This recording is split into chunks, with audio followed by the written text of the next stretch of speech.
All right. So, and the ones who are not muted, kindly mute yourself so that there is no background noise.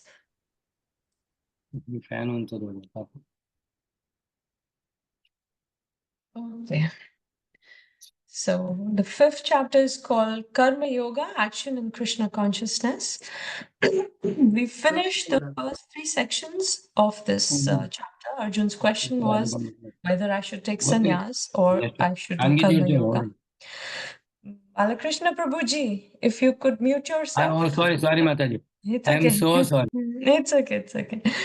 And then the next section was Karma Yoga is equal to but easier than sannyas. Krishna speaks about how they are the same, but doing Karma Yoga for Arjun was better because it's easier also. 7th verse to the 16th verse.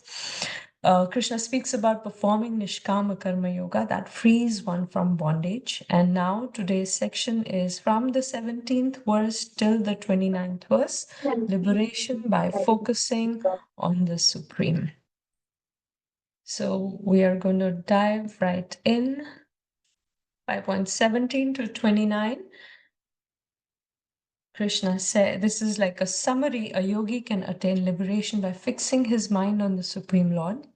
That involves tolerating temptations of the material senses and redirecting one's pleasure-seeking propensity from matter to spirit, or from outward to inward. So Krishna in this section will talk a lot about going inward and how when we are attached to the sense objects outside, how it's miserable, and how going inward is what gives pleasure and it gives peace. So that is the gist of today's class. So let's start with reciting 5.17. Tad buddhayas tad atmanas tannishtas tad parayana gachanti apunar avrittim jnana nirdhuta kalmashah. Let's have somebody read the translation.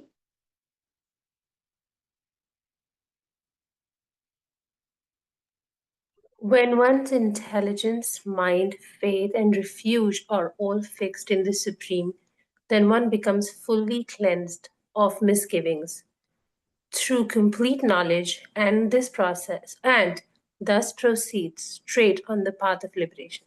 Hare Krishna. Krishna. So what ensures? Krishna has used the word tat 4 times over here. Let's look at the meaning of the verse. He says tat buddhayas tad atmanas. So intelligence, buddhi is intelligence. Buddhi or intelligence is fixed in that. And what is that? Tat is the supreme reality or the absolute truth. So in that supreme reality or the absolute truth, when the buddhi is focused over there or fixed over there, and then tad atmanas, the mind is also fixed in tat nishtas, which is faith. Our nishta is also fixed in that or tat, and tat parayanaha, when one fully is surrendering himself also to that absolute truth. Gachanti punar avrittim. Then once the person goes on that path, there is no return. Apunar avrittim, there is from that path there is no return. Jnana nirdhuta kalmasha, having been purified by that jnana, by that knowledge. All the kalmasha, all the impurities are gone. So let's look at the verse in a little more detail. Tat buddhayas, those whose intelligence is always fixed in the Supreme. Tat atmanas, the mind, are always in the Supreme. And nishtha is the faith, is only meant for the Supreme, and who have completely taken shelter of Him. So 4 times tat. So both the faculty of intelligence and the mind are invested in the absolute truth. And what is that? The higher reality than oneself. There is something beyond myself. And I want to focus on that. So it's interesting because Krishna hasn't yet from here and there, he did speak a few verses on bhakti. Who remembers? Third chapter, 3.30, he speaks about himself a little bit. Mai sarvani karmani, right? Do your work, offer it to me, like that. So here and there, but he hasn't yet totally spoken about himself, how he is that. So here in Karma Yoga section, the focus is on that reality, not him here. And then he will, that interestingly will become Brahman. And then the Brahman will become Mam. So Tat, and then proceeding towards Brahman, and then from Brahman, Krishna will come directly in the section of Bhakti Yoga. From 7th chapter to the 12th chapter is totally Bhakti Yoga. There it'll be a lot of Mam. Here you see Tat, then, going to change to Brahman or Brahma Nirvanam. That will come, and then suddenly in the 7th chapter, in fact, this chapter only in the end, he'll bring in, and then 6th chapter also in the end, he'll bring in Mam. And then the whole middle sections, the middle chapters of the Bhagavad Gita, Krishna speaks a lot of, he uses the word Mam a lot. All right, so let's keep going. Tadnishtas, those whose faith is only meant for the supreme, our consciousness move wherever our faith moves. So in general, also, we have faith in something or somebody, our consciousness is also fixed in that direction. So if we fix our consciousness towards the absolute truth or the supreme, then our consciousness also moves there. Our faith is there, consciousness moves there. Tat Parayana, who have completely taken shelter of that supreme, we make certain things our goals in life to which we devote ourselves. So these people who are nishtha, who have their faith, who have their mind, who have their intelligence fixed in that absolute truth, they have an aim, they devote themselves towards that supreme. Their goal is towards that supreme. So the various directions which our consciousness may move are various trajectories, different directions in our inner territory. And all are meant to be invested in or directed towards Krishna. So Krishna reciprocates, and by that, Jnana Nirdhuta Kalmasha, we attain knowledge that purifies us on the path towards eternal liberation. So when we are focusing on Krishna with our intelligence, with our mind, and with our faith and ourselves also, Krishna is so pleased. He gives the knowledge by which we are purified of all the kalmasha. These are notes from Prabhupada in the purport. You can read these later. The link to the next verse. When one focuses on the Supreme, what would be the vision of other living entities in this world? So for that person, how will he look at other living entities? This is the first verse in this chapter that we will try to memorize. Just give me 1 second. I am going to take attendance. I used to take in the end, towards the end, but I was told, I was asked to take in the beginning, after 10 minutes, because just to make sure all of us are attending on time. So I'm sorry, we have a little bit strictness is coming, but we have to go by these regulations. Okay, so what is his vision? Very famous verse, 5.18. Let's always recite it together. Vidya Vinaya Sampanne Brahmane Gavihastini Shuni Chaiva Shvapake Cha Panditaha Samadarshinaha.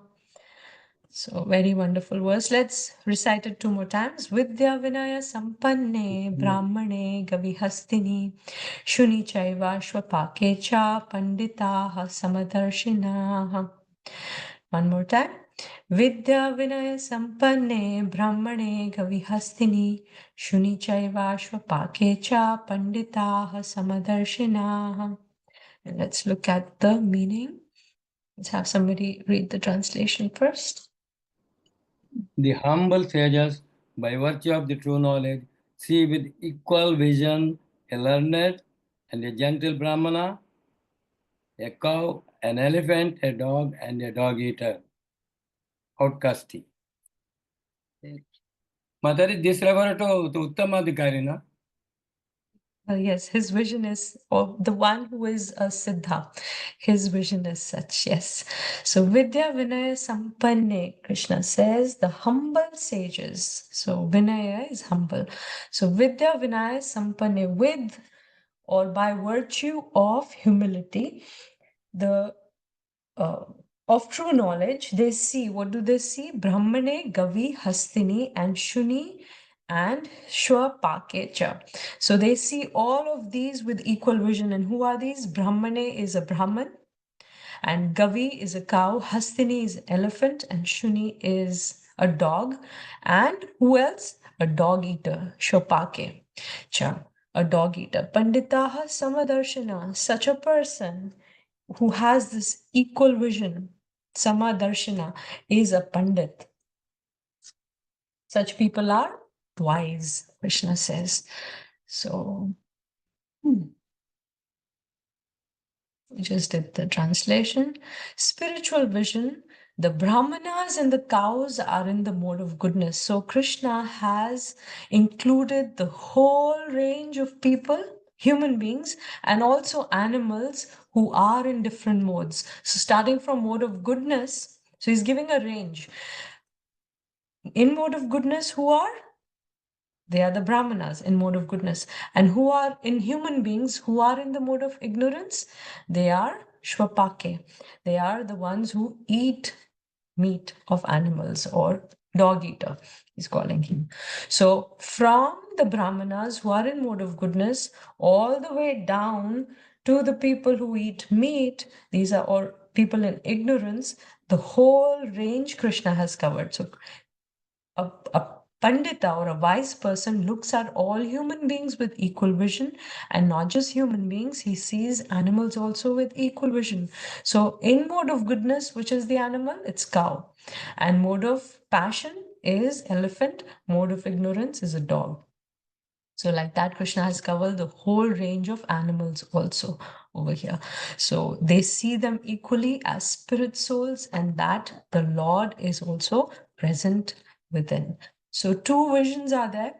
It's equal vision, but the aspect, or why do they have this vision? Because they see, well, first thing, they see the soul, that just like the quality of my soul, all these animals and all these people also have the same soul, exactly the same. Part of Krishna, Satchidananda. So the quality of the soul is same. Also, that the Paramatma, who is the object of my devotion, is also present in their hearts. All loving beings, so my living being, sorry, my heart also and their heart also.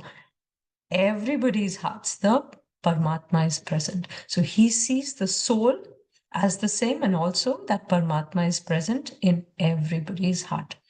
So because he spoke about this, Tat Param, before Krishna has spoken in 5.16, that that person sees the absolute truth. That illusion, that illumination is also there, and illusion is gone for that person. So if I have to devote myself to the supreme absolute truth, then I need to be a well-wisher to those whom my Lord also loves. So a sense of connection as a family with all living beings is there. So since the Lord is dwelling in their hearts, sense of service and welfare for all comes naturally. I remember back in India when we see there are so many mosquitoes, so many ants, and people who don't have this knowledge, they will just flick the ants, they will just, kill the mosquito flies like this. Because the knowledge is not there within their heart, also, there is a soul, there is Paramatma also. So, people who are wise, they have the equal vision. It's not that the size of the being is small, that they're insignificant. No, all the wise has equal vision for all humans and all animals, all creatures of Krishna. So for Arjuna, Krishna wants him to see the ones on the opposing side and the ones on his side also as all, that they're all souls, and he should not differentiate. And this is the foundation for lasting peace. That subject or that theme is going to come soon, where Krishna is going to speak about peace and happiness. So let's come to 5.19. Ihaiva terjita sargo yesham samye sitam manaha nirdosham hi samam brahma tasmad brahmani te stitaha. See how Krishna has transitioned from Tat to Brahman. Okay, so let's have somebody read. Those whose minds are established in sameness and equanimity have already conquered the conditions of birth and death. They are flawless like Brahman, and thus they are already situated in Brahman. Hare Krishna. Hare Krishna. So let's look at the meaning. Ihaiva terjita sargo. So ihaiva, in this world, they have certainly, jita is to conquer, right? They have what is it that they have conquered? They have conquered the material existence. And who are these people? Yesham samye sitam mana, those who are situated in sameness. Samye is sameness. So there is a seer and there is something which he's seeing, right? So it is not oneness. Let's not confuse it with oneness. It is sameness, samye. The mind does not perceive duality. Like he said in 5.18, Samadarshana, he sees the sameness in other beings. Nirdosham hi samam brahma. Like Brahman, they have become flawless. Samam is similar to Brahma. So Nirdosham is flawless or without any dosh. At the material level, there may be variety, but at spiritual level, one sees that nothing material is of any substance that can satisfy the soul. So they see the similarity, and that's how, with knowledge, they become flawless, like Brahma or Brahman. Tasmad Brahmani te stita, and therefore such people are situated on the spiritual platform. The achievement of those who have attained Jivan Mukti and the aspiration of serious seekers. So like Balakrishna Prabhu was saying, this is for those who are the Siddhas. Yes, this is for the ones who have perfected their spiritual, they are perfected on their spiritual path, and they are situated at the level of spiritual platform. They are situated at the level of Brahman. So one is Jivan Mukti and one is Videha Mukti. So we'll understand this here. Let's have, Deepa Mataji, you have a question?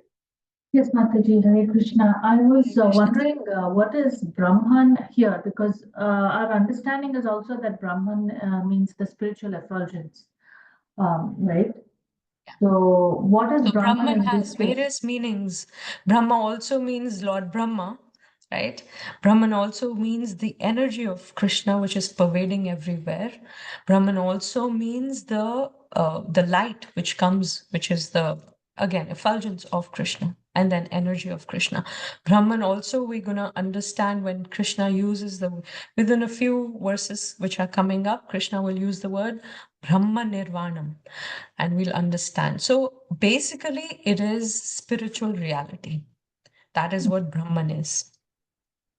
So let's understand what is Jivan Mukti and Videha Mukti. So Jivan Mukti is within this world when a person is within this material body. But what has happened in his consciousness, he's as good as liberated because it does not have any, that jiva does not have any material desires that bind the soul. It is simply waiting to leave the body and attain Videha Mukti. So within this body, this material body, within this world, if a person is totally detached, fully attached to Brahman, he's a Jivan Mukta. And then once that person leaves his body after death, then he attains one of the other muktis, which comes in the category of Videha Mukti. So these 5 types of liberations are there given in the Bhagavatam.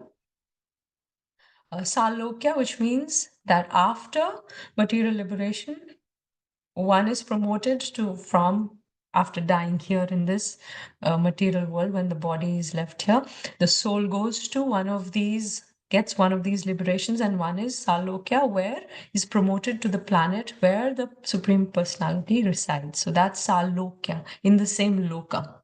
Samip means near. So means remaining as an associate of the Supreme Personality of God. So being near the Lord. Sarupya means having the same form as the Lord. Rupa is form, so similar form, and Sarshti is attaining the same opulence like the Supreme, and Sayujya means merging into the Brahman effulgence. That is Sayujya. Okay, so can read the notes later, 5.20. Any other questions so far? We've covered 3 verses very quickly. Okay, so let's keep going. Na priharshet priyam prapya noduchet prapya cha priyam sthira buddhir asamudho brahmavid brahmani stitaha. Somebody can read. Hare Krishna, Mataji. Hare A, Krishna. a person who neither rejoices upon achieving something pleasant nor laments upon obtaining something unpleasant, who is self-intelligent, who is unbewildered, and who knows the science of God is already situated in transcendence. So na praharshet priyam prapya. Priyam we know, right? Most of us know. Priya is something which is very pleasant, priya or dear to us. Prapya is to achieve. So na praharshet, and harsh is to become happy. So na praharshet. He does not become happy when he achieves something which is dear to him. Easy, right? Na dvichet prapya cha apriyam. Neither does he lament when he receives something which is not priya, which is apriya. Or he doesn't become agitated. Sthira buddhir asammudho. He is self-intelligent. His intelligence is sthira, is equipoised.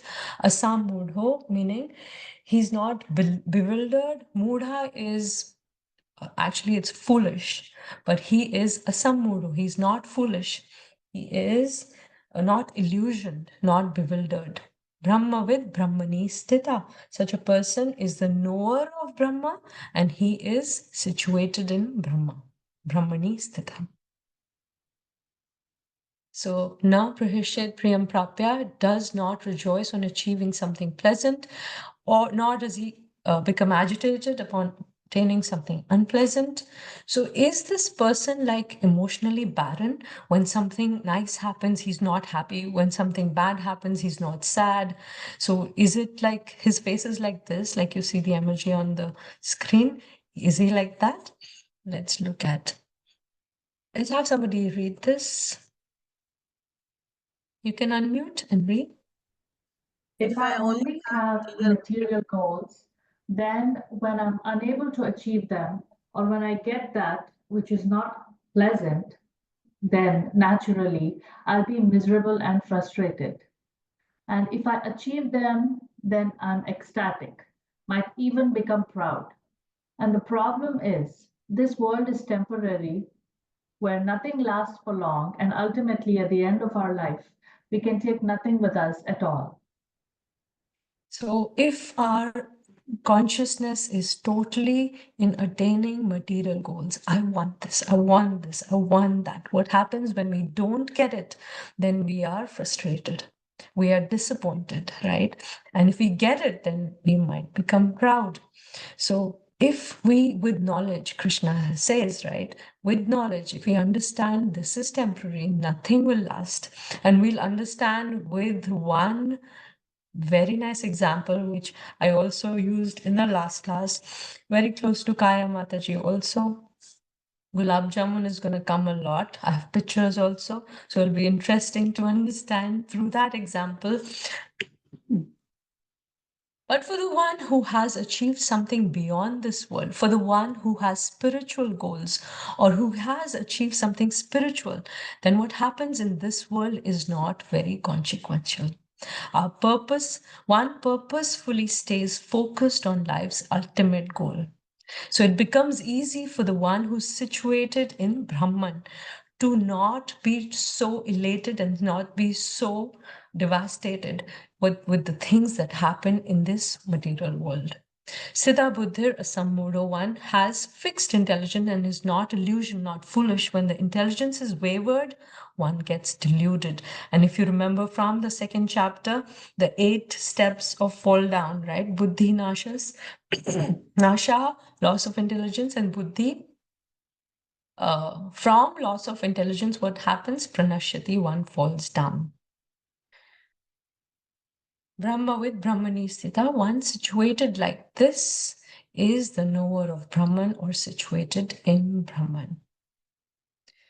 Let's look at one example here. For a person who has $1 million in his bag, even if one or two, not a few, I feel, even if couple of $5 notes slip out and a beggar takes them, what will the millionaire do? Okay, fine, you keep it. It doesn't really matter so much to him.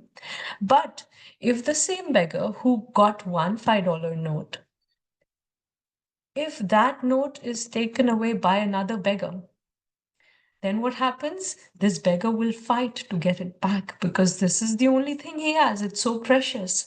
So similarly, when one knows Brahman and is situated in Brahman, one's spiritual nature, he has abundance of spiritual happiness. For him, what happens at material level becomes inconsequential. Whether it is priyam or apriyam is like $5 gain or $5 loss for the spiritually wealthy person. Harini Mataji, you have a question? Hare Krishna. Mataji, I kind of lost you here. So in the previous chapters, we saw that with the qualities, a person who is equivocal is a Vaishnava. Equipoised. Equipoised and yes, equipoised. But here the same humble sage or the realized person is called a Brahmani. Is that different or is it the same? He's not called Brahmani, he's situated in Brahman. Okay. Because he is equal, because he's equipoised, he has the same vision. Also, he has vision which is equal towards the comings and goings of material things in his life. Not just that, he has equal vision for the people around him and for even other living beings. So because he has that equal vision, and he has knowledge that everything here is temporary, and what is the real treasure is in the spiritual. He has all that knowledge. That's why he's situated in Brahman. Okay, got it. Understood. Thank you, Mataji. These are notes we can. Any other questions so far? Yes, Mataji, Mataji. yes. So when you were mentioning the Salokya and then the other 3, are those known as material, like Kama, Artha, Moksha? Like, are they? No. They're not. Okay. That's liberation after giving up this body. When one gets, those are purusharthas. Those are within this material world. Okay. Thank you. 21st verse. Bhaya sparsheva saktatma vindyatatmaniya yat sukham sabrahma yoga yuktatma sukham akshayam ashnute. Have somebody read the translation, please. Such a liberated person is not attracted to material sense, pleasure, but is always in trance, enjoying the pleasure within. In this way, the self-realized person enjoys unlimited happiness, for he concentrates on the Supreme. Hare Krishna. Bhaya sparshev asaktatma. So in contact with the bhaya is external or outside, and sparsh is touch, right? So in contact with external things or pleasures, one is detached. He's not asaktatma. He's not sakta. He's not attached. He's detached. So with the sparsha, with the touch of the external pleasures, one is detached. Vindatatmani yat sukham. He delights within Atmani. He has inner happiness, or he delights within himself. Sabrahma yoga yuktatma. Such a person who's situated in spiritual reality, or he's connected with Brahma. Brahma yoga. Yoga is coming from the word huge, right? Which means to connect. So Brahma yoga means connected with Brahma. Yuktatma. Or again, yukt is connected. Sukham akshayam ashnute. By this connection, he relishes imperishable happiness. Akshaya is, which is unlimited. So sukham is happiness. So he achieves that happiness which is unlimited. Ashnute, he achieves, or he attains. So Sukham Akshayam Ashnute, he enjoys unlimited happiness. Akshayam is everlasting, unlimited, does not pass away, is not flickering. And Shayam is temporary, limited, flickering, which passes away. So in this world, all happiness is Shayam. And let's understand how. Here you go, Kaya Mataji. This is for you. With every morsel of something delectable that we relish, the pleasure becomes shayam. It gets exhausted, right? We can eat 1, 2 gulab jamuns. But if there is unlimited gulab jamuns, right? Even if there are so many and you can eat, you can eat all of them, but you'll stop somewhere because the body's capacity to enjoy is limited. But happiness in the spiritual world is akshayam. So this is from the Shikshashtakam. Anandam buddhivardhanam pratipadam purnamrita swadanam, which is, it is not just unlimited, it increases. Even the unlimited increases. It increases the ocean of transcendental bliss, and it enables us to fully taste the nectar for which we are always anxious. So we might be anxious with this, but because there's limitation here, and Krishna also will, in the next verse, he'll also go in more detail. Why does it not give us happiness, whatever pleasures we get in this world? So how does one get akshayam, this aksham sukham? Bahya, Krishna says. First line of this verse, Bahya Sparshev Asaktatma. He's not attracted to external material sense pleasures. If one is seeking inner happiness, then one has to give up one's attachments that drag the consciousness outwards. Most forceful pull being that of hope for pleasure in this material sense objects. So Prabhupada used to say people say I have to be balanced, right? Material world also and spiritual also. Prabhupada says either here or there. You cannot be in the middle. It is very, very clear. We cannot go up the ladder and also down the ladder at the same time. We cannot go right and also go left at the same time. So similarly, we cannot go up in spiritual life when we are going down in material life also. These are two different directions. And how does he get this aksham sukham? So first is, he's not attracted to the external material sense pleasures. Then vindanti atmani yat sukham, he delights in inner happiness.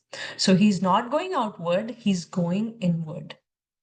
So one is we stop taking pleasure in the outside world, but we have to move. The soul is also, it wants to move, it wants pleasure. So where does it get the pleasure? It gets it within. When one is not seeking outer pleasure, then one starts to look for pleasure within, since no one can live without pleasure. And then he says, third line, Sa Brahma Yoga Yuktatma. How does he get this Aksham Sukham?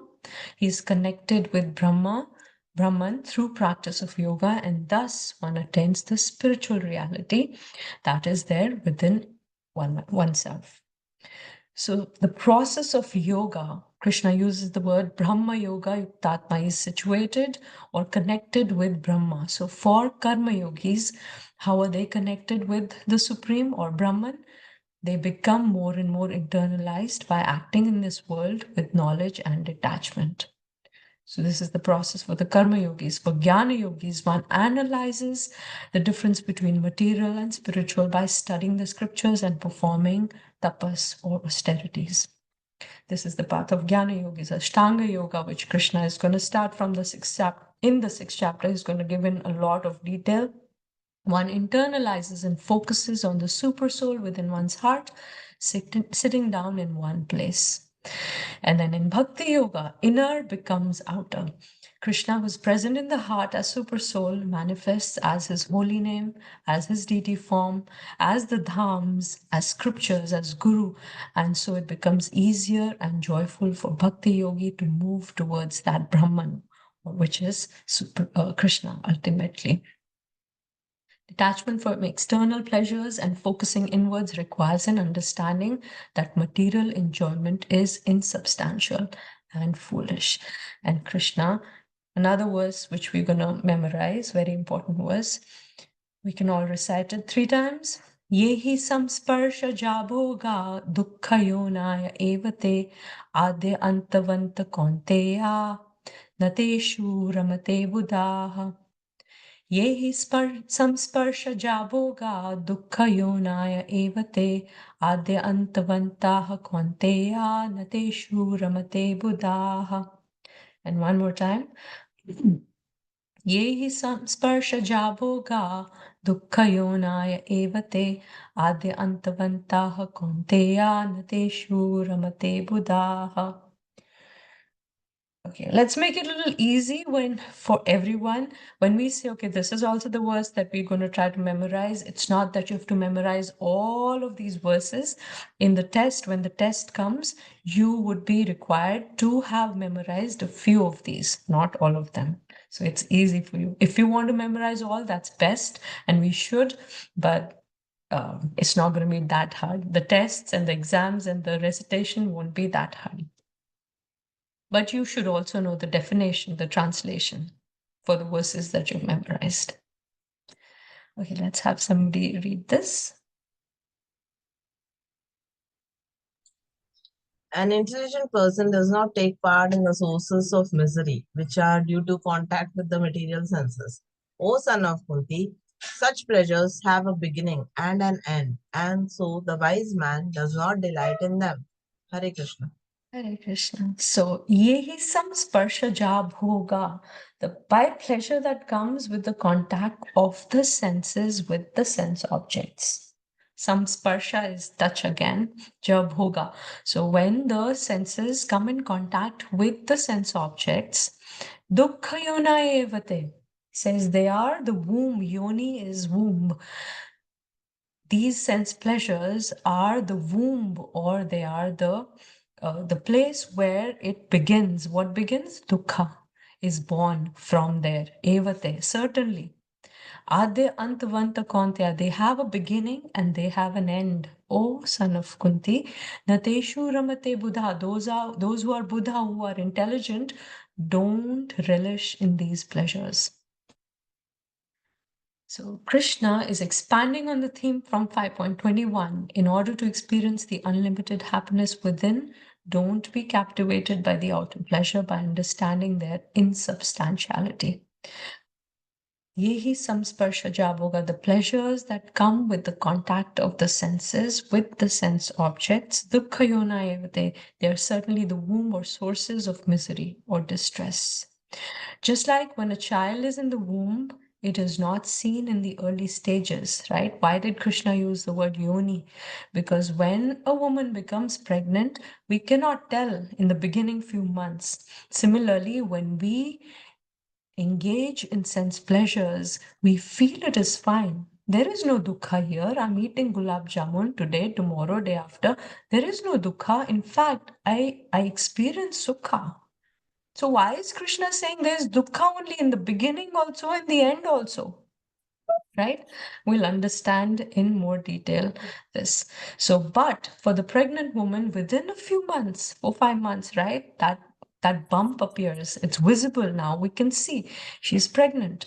So, like that, initially, when one engages in sense pleasure, that time there is no dukkha. It might not be seen, but misery will come ultimately when there is indulgence. there is consequence. And we'll understand with the same example, Adi and Anta. There is a beginning and there is an end, O Kaunteya. In the beginning, we don't have what we really want, right? It's Diwali time. A big box of gulab jamun was given by my friend to another friend, but I didn't get it. Now I really want to eat. I love gulab jamun. So we really want something. And that feeling of wanting keeps us agitated, craving, tormented, and frustrated. I mean, it's not just gulab jamun.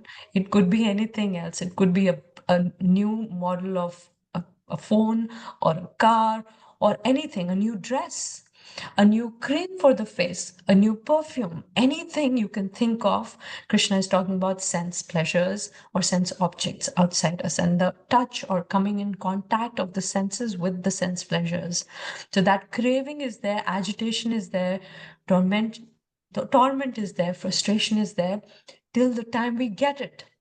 When we get it, these are so many things that can happen. First one, we don't get it. And one is disappointed. We get it, but it was so limited. Ek gulab jamun feast mein banaya. There was only one gulab jamun given to everyone. It was also this small. That was the only, I really wanted another one. So there is disappointment there. We get it, but my capacity to enjoy is limited. Again, even if they're unlimited gulab jamuns, but my capacity to eat is limited. So the mind's craving and the body's capacity are two different things. There's a difference. We get it, but it is not as per my expectation. In the Hindi class, day before yesterday, one Mataji was saying that she also loves gulab jamun. We were taking the same example. And she said, I tried to make at home and they were like bricks. I mean, you could throw them and they could make a hole in the wall. They were so hard. And the next time she made, they were so soft by just touching, they were, melting away. So we really expect, now we really want to eat, right? Gaurang Prabhu also in one of his lectures, he gives this example of how a person loved to eat cakes. And then in the feast, there was a festival and a beautiful cake was made. And the person who made the cake, the devotee who made the cake, instead of sugar, by mistake, put salt. Because here there's a difference. The sugar over here looks similar to the salt. So he thought it is sugar and he put salt instead. So there's so much expectation. It looks so beautiful. Guru Maharaj cut the cake also and then it was distributed and I was saving it for the last, but I couldn't resist. In the middle of my meal only, I took a bite. I was like, okay, there's something wrong with this. Now, my expectation, how it would be, is not satisfied. So it is not as per my expectation. There's disappointment. We get it, but someone else takes it away. So it was only one piece, and I really wanted to have it, but the one sitting next to me really wanted also. He didn't get it, so I gave it to him. So like that, it was taken away or somebody steals it, right? I love this person and I really want this person to be my husband or my wife, but somebody else loves him or he loves somebody else. He's taken away. We get it, but we have engaged unrestrictedly, so we end up with a disease or a disorder. So we end up suffering, craving more, agitated, frustrated, or disappointed. So that's how Krishna says Adi is also dukkha and Ant is also dukkha, whatever sense pleasure you can think of. Here is a person who was lonely, and then there was another, you can take female or male, came along, became friends, but then what happened? Another person came along and the love of her life was stolen. And then that person is, again, there's dukkha. So there's beginning dukkha because he's lonely. Again, there is dukkha because of such torment, right? In a relationship, if such thing happens, there's a lot of torment, there's a lot of pain, emotional pain. Yateshu ramate buddha, therefore the wise do not delight in them, knowing oneself to be eternal. They seek that which is eternal and don't settle for the temporary that ends in misery. Prabhupada's notes, you can read later. even if one knows that sense enjoyment brings distress, the urges of the senses continue to exist. So Krishna will now advise to tolerate the urges. So even if we have the knowledge, okay, misery in the beginning, misery in the end, these things are temporary.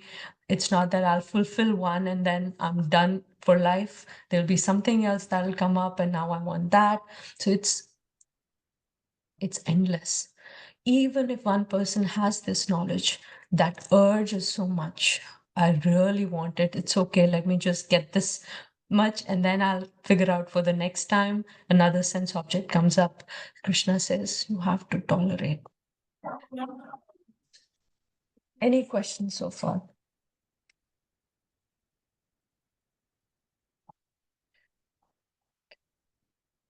'23.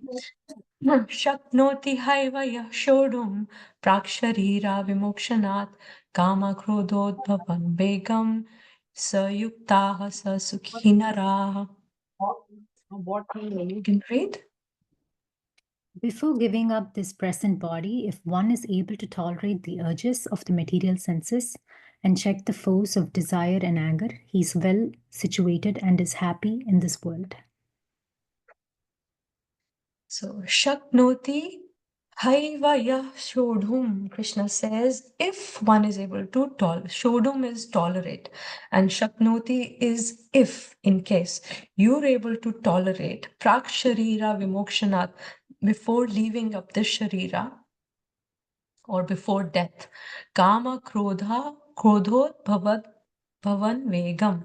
So the urges of Vega is urge. The urge of Kama and Krodha, of desires and anger.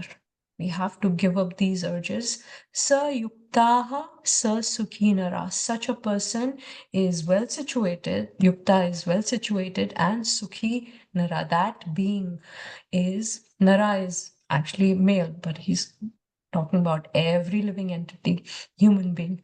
That human being becomes sukha. He attains happiness just by tolerating. So, Shaknoti Haivaya Shodham, if one is able to tolerate, Krishna is instigating now. Two things he's doing over here for Arjuna. If you can do it, oh Arjuna, if somebody says like that, then that feeling of, it's like we're instigated, especially for a Kshatriya. He's saying, if you can, of course I can do it. So Krishna is saying, if you can tolerate, you should tolerate. So yes, I can tolerate. Arjuna would think another aspect of courage is endurance. What is endurance? So this is an example of war of attrition. I heard this in a lecture. The term attrition comes from the Latin atterere, which means to wear down, which is when the difficult challenges where victory is not quick and easy, we expect a long struggle. The war of attrition comes down to who melts down first, who gives up first. To fight wars of attrition, we need endurance. So people will create like pits in the land and they'll hide there. So they're not attacking, but they are showing that they're not there. And when the enemy comes up, they shoot that time and kill the enemy. Or they just wait for the enemy to think that we're all, we are worn out and we will not be attacking. And then when the enemy comes up, then you attack. So these kind of wars go on for years and years because both the parties, they're not ready to give up. And they're hiding from there, but they're not attacking also. So this is called war of attrition. Krishna is saying you have to endure, you have to tolerate, because the urges are not going to go away. Kindly mute if you're not muted. Madhavi Shiromani. Oh, sorry. It's okay.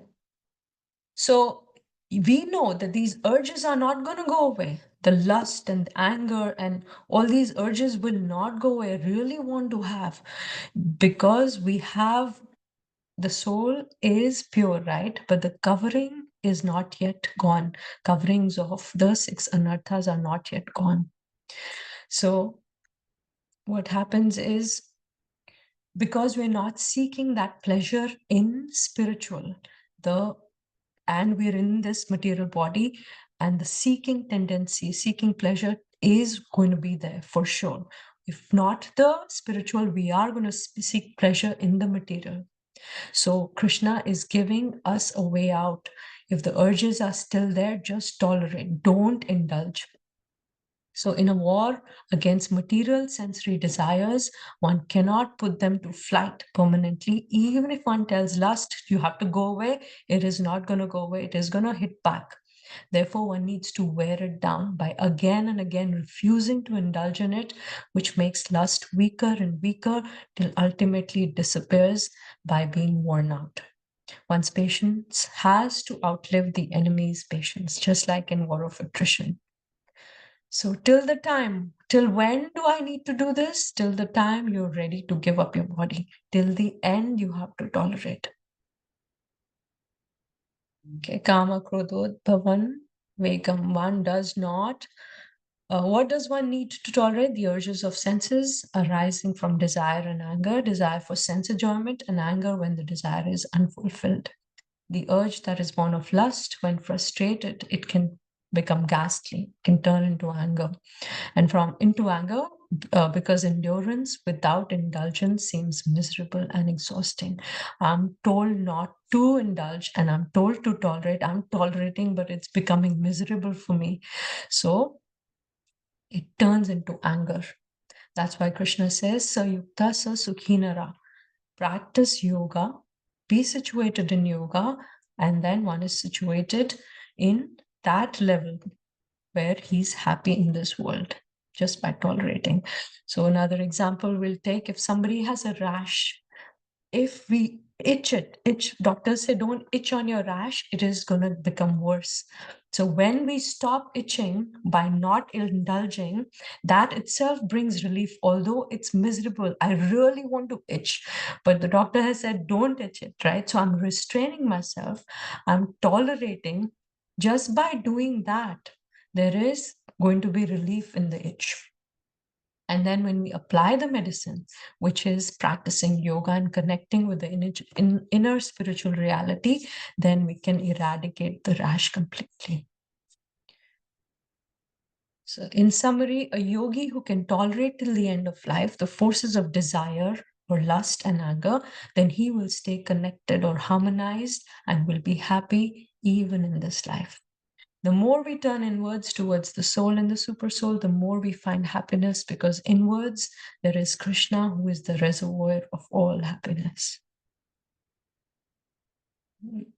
Tolerating agitations and retiring from external engagements that give superficial happiness are possible when one has a higher taste or relishes happiness within. And then Krishna says, these 3 verses, Krishna is going to use the word Brahman Nirvanam, so, or Brahma Nirvanam.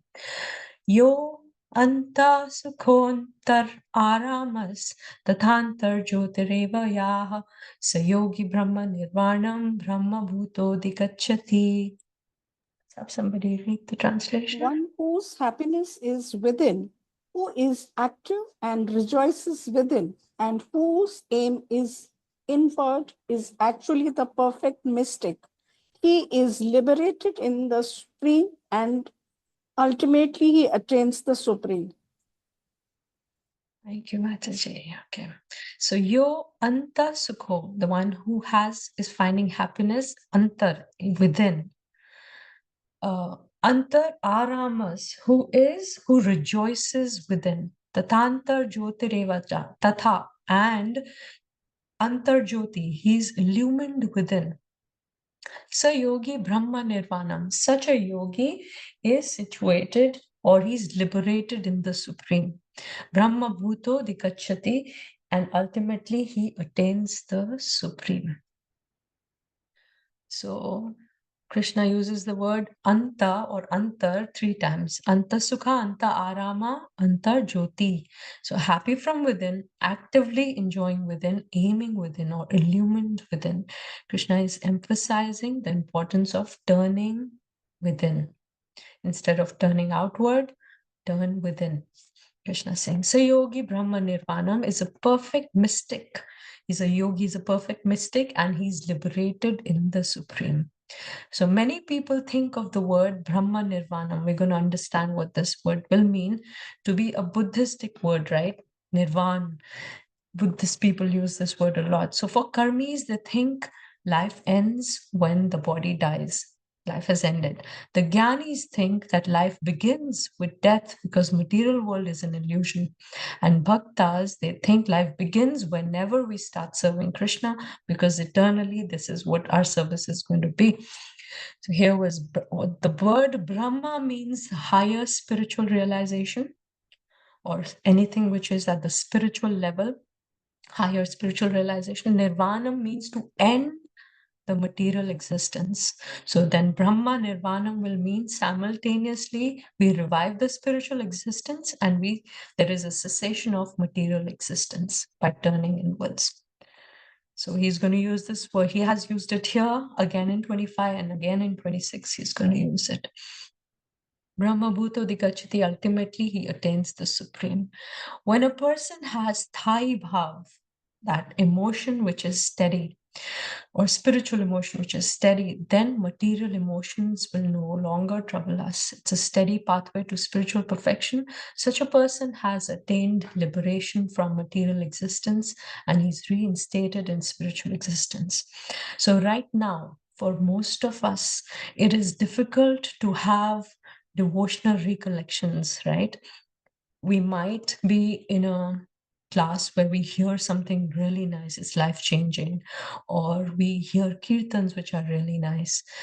We have these devotional memories, but there is a way. I mean, we're talking about the way out of this because Krishna is saying these sense objects are going to bring dukkha and you have to turn inwards. So we're learning the process of turning inwards. Because right now in this material world, there are things which happen. I really want them. There are things which really agitate me when something bad happens, right? Krishna says, oh, when you prapti, when you attain something which is priya to you, and when you get something which is apriya, you get agitated or you get happy.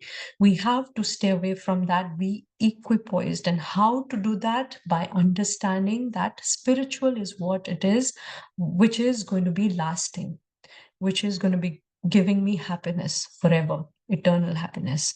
So the way to do it in this material life is that we have to replace our material memories with devotional memories. For example, especially when we're sleeping at night or getting up early in the morning, if something is troubling us in this material world, those are the times that we really feel low. Because sleeping is mode of ignorance, right? So at the time we're sleeping, not so much, but when we get up in the morning, those things hit us. Maybe it's, financial crisis, emotional, relationship crisis, or anxiety because something is going to change in my life. There are anxieties, there are challenges in my job, whatever it is. If we can turn from them turn away from them and move towards thinking about devotional memories that we have, right, in our mind, it really helps. Krishna is again and again, when he's saying you turn within, is away from the outside agitations, and turn within is for the bhakta yogis to think of those memories which have given us spiritual pleasure. So that is what we're going to do now. We're going to do an activity in the middle of the class, quick activity just for 10 minutes. I'm going to have breakout rooms, and we cannot do 2 because we have couples also here. So we'll do 3 people in a room, and we have to share. So this is for later. You can make a small diary. If you want to, make a small diary where you note down these, you can call it a treasure diary, where important life-changing experiences in bhakti you can note down, and you can go back and read them every day, little bit every day.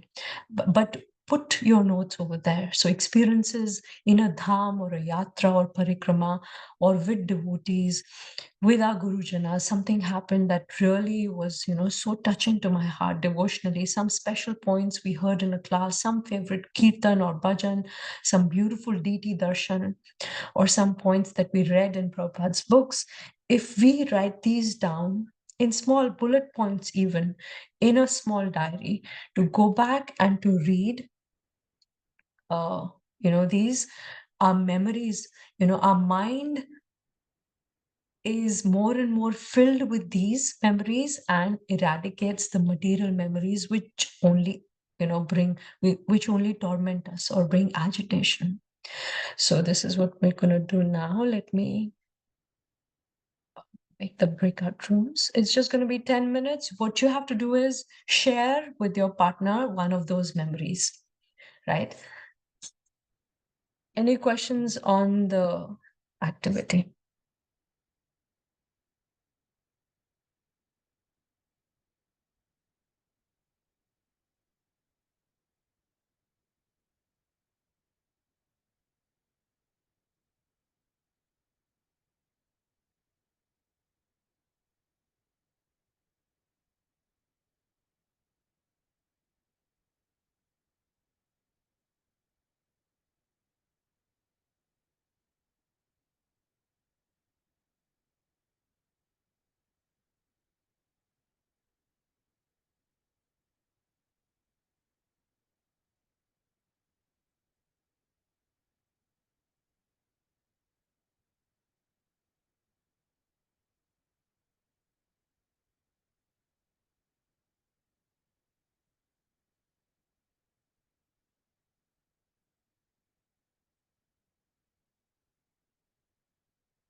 Okay, 1 second.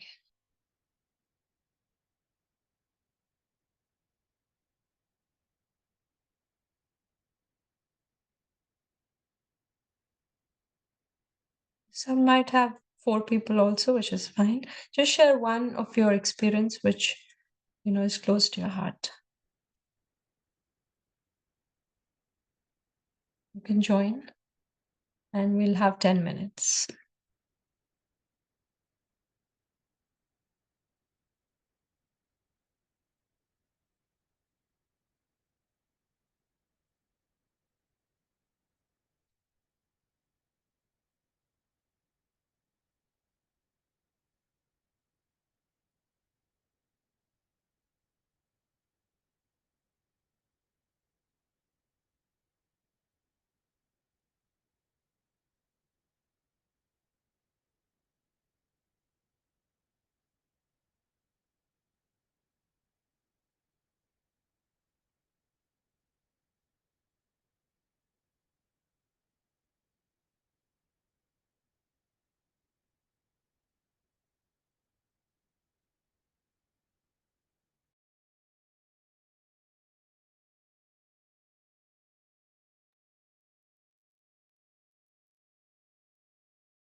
Thankful for activities, but it is good that you kept the activity in between, because otherwise, honestly speaking, I thought because of my age, I'm feeling tired and not able to sustain myself, not sleepy, but physically I used to feel exhausted.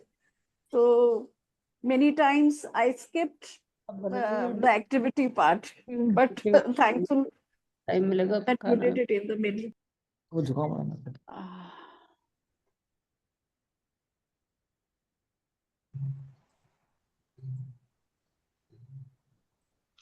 Hare Krishna, welcoming everybody back.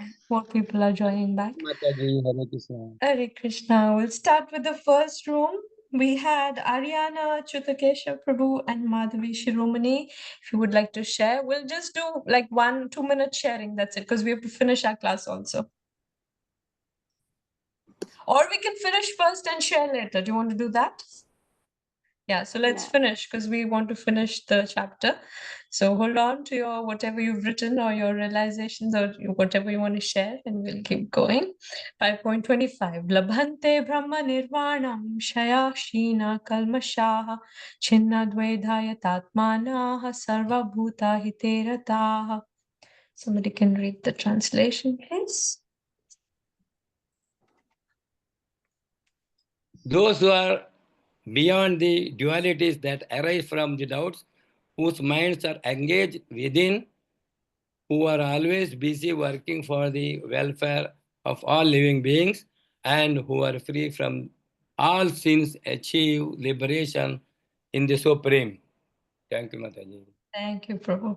So Shaya, Sheena, Kalmasha, those who are sages or active within are purified of contaminations or they're devoid of all sin. So sages are cleansed of these contaminations because they are illumined with knowledge.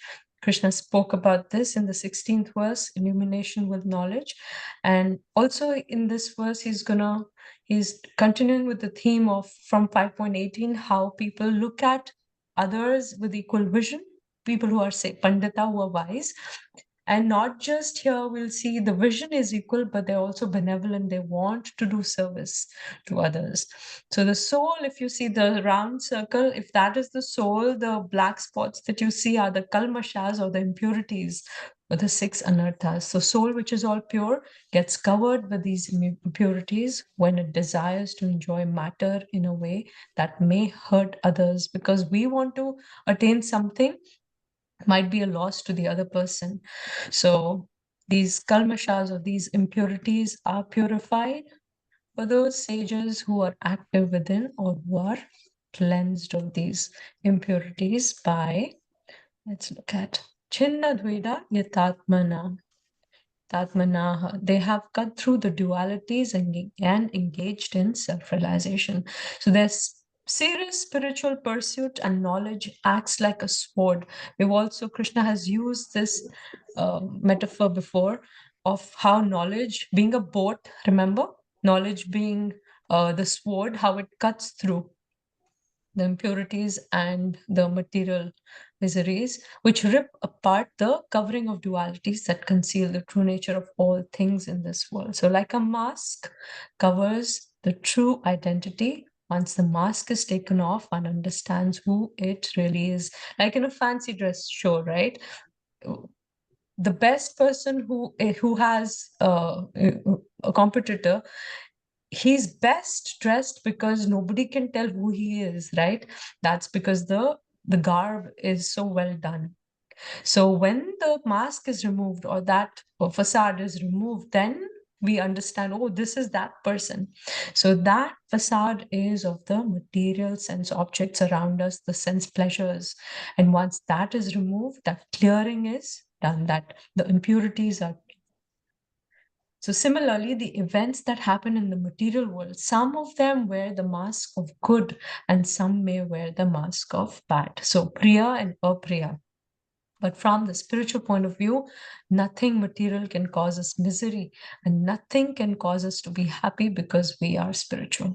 So nothing material can cause us distress, nothing material can cause us so much happiness, because we ultimately understand we are spiritual, and our happiness lies at the spiritual level. And this is from Chaitanya Charitamrita, beautiful verse. Tveda bhadra bhadra jnana sabha mano dharma, ei bhala ei manda ei sabha brahma, where Chaitanya Mahaprabhu is speaking to Sanatana Goswami, and he says, in the material world, conceptions of good and bad are all mental speculations. Therefore, saying this is good and this is bad is all a mistake. You can read the purport later.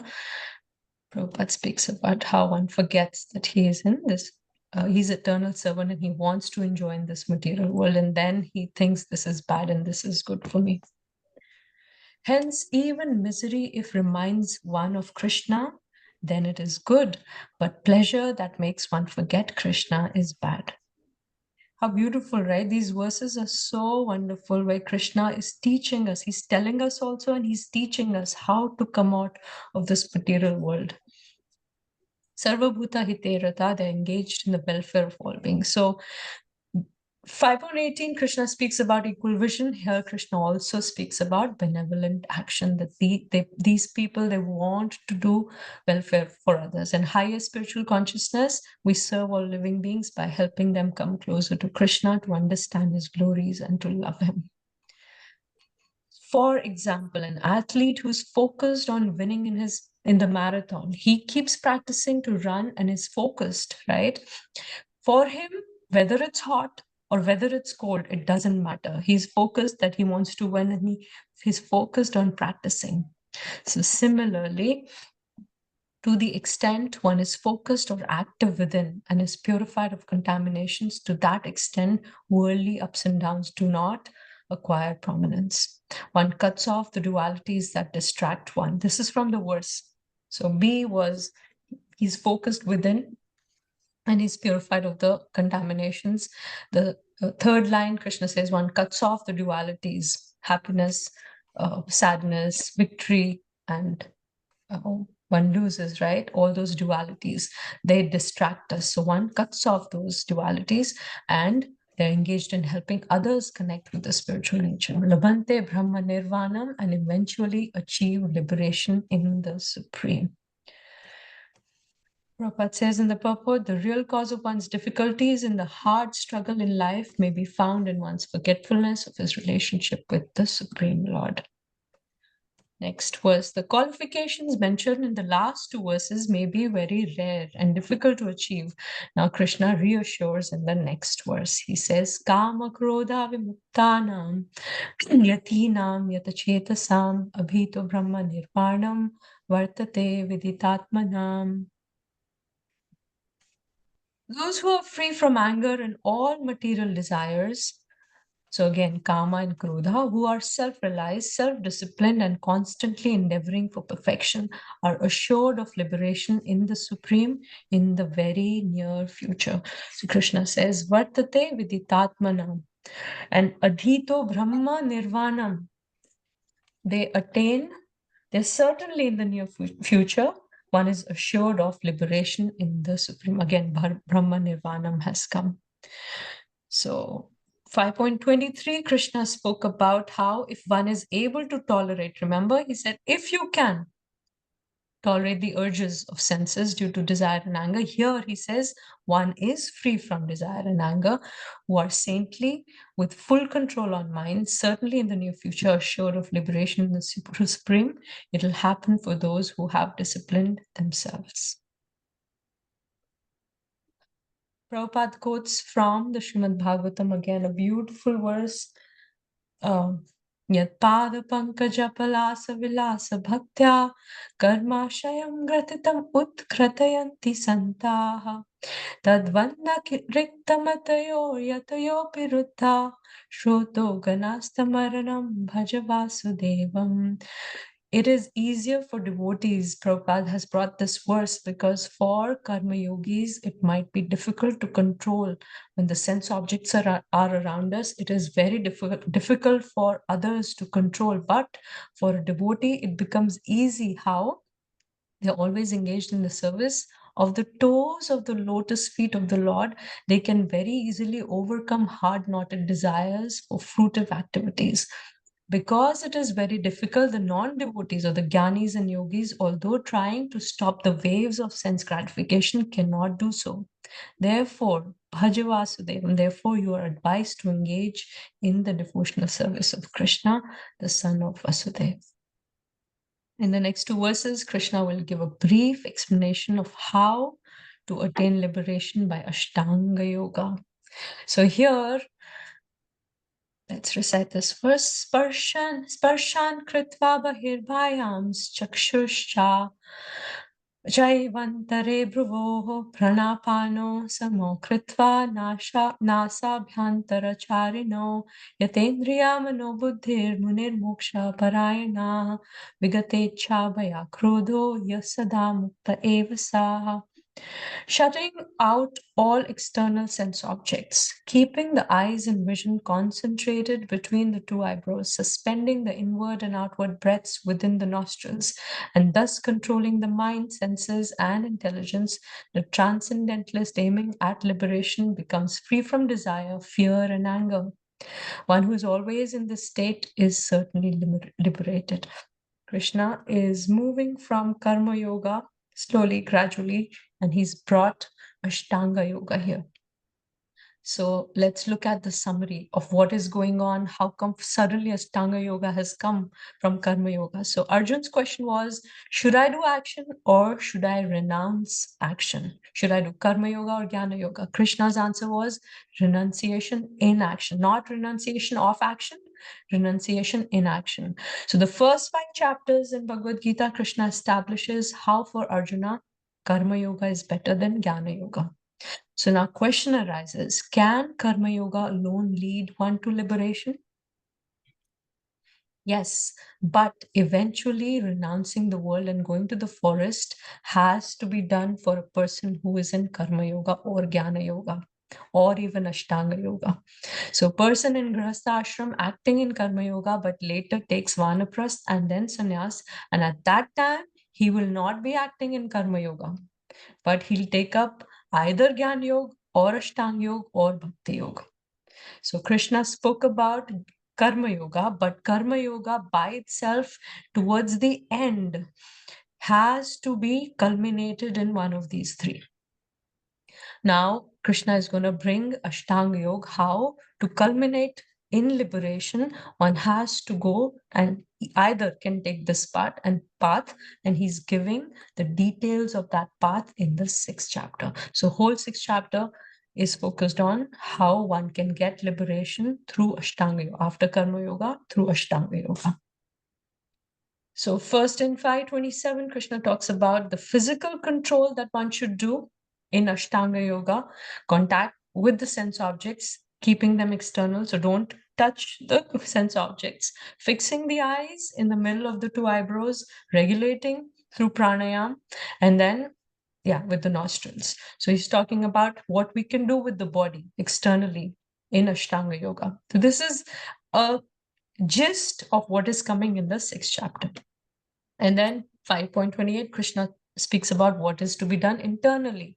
Thus, controlling the senses, mind, and intelligence, focused on attaining liberation, he becomes free from desire, fear, and anger. Being in such a state, he is certainly already liberated.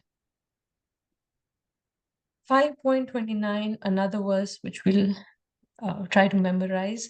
Krishna gives a brief introduction on Bhakti Yoga, and he'll elaborate that in the middle section, 7th chapter to the 12th chapter. Krishna conscious person, however, being always in devotional service, does not risk losing his senses to some other engagement, which could be Jnana Yoga or Ashtanga Yoga. Bhakti Yoga is better way of controlling the senses than by Ashtanga Yoga process. Let's all recite this one. Bhoktaram yagya tapasam sarvaloka maheshwaram suhridam sarvabhutanam gyatva mam shantim richati. Many of you might have memorized this already, very famous verse. We'll recite it one more time. Bhoktaram yagya tapasam sarvaloka maheshwaram suhridam sarvabhutanam gyatva mam shantim richati. Krishna says, a person in full consciousness of me, knowing me to be the ultimate beneficiary of all sacrifices and austerities, the supreme lord of all planets and demigods, and the benefactor and well-wisher of all living entities, attains peace from the pangs of material miseries. So peace, if we talk about peace at material level, at the material level, even after some settlement or negotiation, always is unstable, since outside situations are unpredictable and people are exploitative and selfish. So peace in this material world is very unstable. Real peace can only be attained if there is satisfaction and there is peace within us. So inner peace is the only sustainable building block for outer peace. How can a person be peaceful in this Kalyug with so much going on? Yes, he can be peaceful if there is peace within him. So when Prabhupada calls this a peace formula, it is not for the outward peace per se, it is for inner peace. And when that inner peace is attained, then outer peace comes automatically. That's why he calls it as a peace formula. Bhoktaram, I'm the supreme enjoyer. You can read this later. I'm just quickly going through. When we want to enjoy separately than Krishna, then we may not consciously be hostile towards him, right? I want to take position of Krishna because I want to be the enjoyer now. So we forget our position as being a part of Krishna, right? As we are Anu, he's Vibhu. So we are supposed to serve him. And in that seva, we find our enjoyment, right? By when we connect with Krishna, by serving him, because his capacity for happiness is unlimited. When we connect our happiness with his happiness, then our happiness also becomes unlimited. So, Suhridam Sarvabhutanam, he says, I'm the well-wisher of all living entities. So we make some plans, right? And they don't work out. Then we become resentful. And that resentment can go in three directions. It can go outward to other people. Because of him or her, this has happened. My plan is not fulfilled because this person, whatever he or she did was an interruption in my plan, and it didn't succeed because of this person. So we blame others and we become hateful. We can go inwards also. We can blame ourselves. I didn't do it right, or I was emotionally involved. I shouldn't be. So we become depressed and we feel low because of me. This has not happened. And we can go upward also. We can blame God. And we can become resentful that why does God this to me only? Why, bad things happen to good people, such as me? People think like this. So, but with knowledge and faith that Krishna is always my well-wisher, and whatever he's doing is ultimately for my good. I may not understand it immediately, and it might be very painful right now, like a surgeon, right? There is a disease in my body, and the surgeon cuts through. That cutting through, although we are sedated right now, but when we come out of that sedation, we are conscious that it's really painful. I remember I had a surgery when my daughter was born through C-section. I was thinking I'm going to die. Not at that time, because at the time of surgery, I was fully, it was numb. The body was numb. But when I came out of that numbness, it was wearing down. The pain was so excruciating. So that pain is there, but for something good, right? The doctor or the surgeon uses his knife to operate, and it pains, but it is for the benefit of the patient. And we realize in time that Krishna is a well-wisher. The resentment starts to break down because we start thinking, oh yes, I was in pain, but now this, what I've achieved, I wouldn't have achieved if that didn't happen, right? Many of us might be having such realizations that yes, that happened for the best. And he says, Sarva Lokam Heshwaram, I'm the proprietor of all planets and demigods. So we don't get unduly possessive when we understand that Krishna is the well-wisher and he's the one who owns all of these, universes. He's the real owner. I don't want to be the owner. I want to be the one who's the servant. So this peace is not superficial, but it is inner peace that comes by giving up the resentment towards others, towards situations, and ultimately God. So when Krishna says Bhoktaram Yagya Tapasam, he is the supreme enjoyer, ultimate beneficiary of all sacrifices. Here he is talking about how he's the object of worship of Karma Yogis and Jnanis, respectively. Right? Karma Yogis. Now, karma, when we do our karma, we want to be the Bhokta.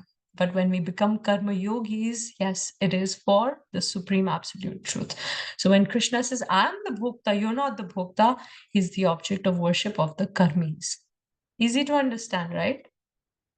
I know we're going really fast, but this is easy to understand. Yagya, who does Yagya? The Jnanis do Yagya.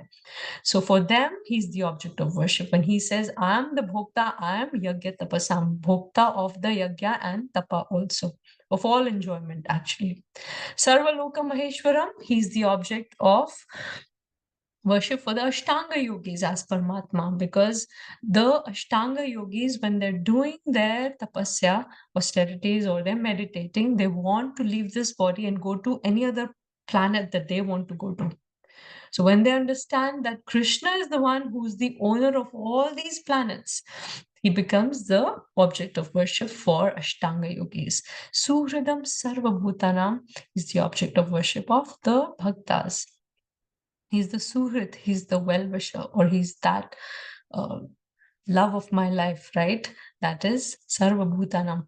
He's the well-wisher of all living entities. Gyatva Mam Shantim Vrachati. One becomes, from the pangs of material miseries, one becomes liberated. It is an indicative way, in an indicative way, Krishna is saying that he's the goal of all the paths. So beautiful verse. We can go on and on understanding this verse itself because it has so much meaning. Suhritam Sarvabhutanam for the devotees, Sarvalokam Maheshwaram for the Ashtanga Yogis, and for Bhoktaram Yagatapasam for the Karmis and the Jnanis. Okay. Okay, we end here. I'll also stop the recording and now we'll have the realization. So first room we had a